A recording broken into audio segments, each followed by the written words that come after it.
We also have our frequency analysis. So what are we looking at here? Now this looks a bit fancy, right? We've got first octaves, which is the blue bars that we looked at for hearing defense selection. We've got the third octaves, which is the green bars, which is environmental monitoring. But we've also, if you have an Optimus Green meter and you've made an audio recording, you'll have 1.12 octaves or fast Fourier transfer. And if I just click on here, so I've got 1, 2, 3 audio recordings. You definitely remember the last one, right? Let me just bring that up here. So this is the measurement that you can see, but we only have FFT on audio recordings. So that's where you'll find it. So the blues are the gaps in between the audio. These are this is our 1.12 fast Fourier transfer data, which is a further refinement. And I shall pop it back onto third octaves for the moment. So what are we looking at here? Well, you may find that if you're doing a lot of monitoring, you might want to give your brain a rest and look at data in a different way. So here we have blue for low decibels, red for high.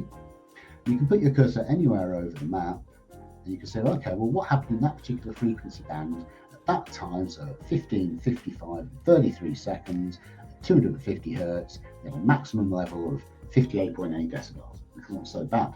The idea is that you can put your cursor over anywhere that's red and say, okay, well, what was happening then?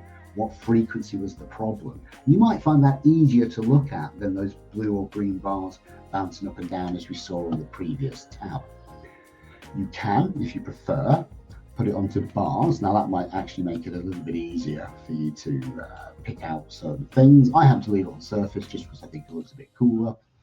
But if you, so the idea is you can just look, is there a pattern to the data? Do we see a red spike here followed by another red spike followed by another red spike?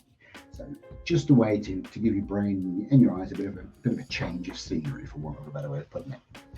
Now, if you are giving a presentation or you just want to feel like showing off, you can click on this little airplane over here. You can fly over your measurement and look like the coolest. We have this running at trade shows and people come and go, what's that? You say, well, thanks for asking. That's a frequency analysis map. And they go, I don't care, can I get a free pen? But, you know, it's nice for them to pop by. I quite like that.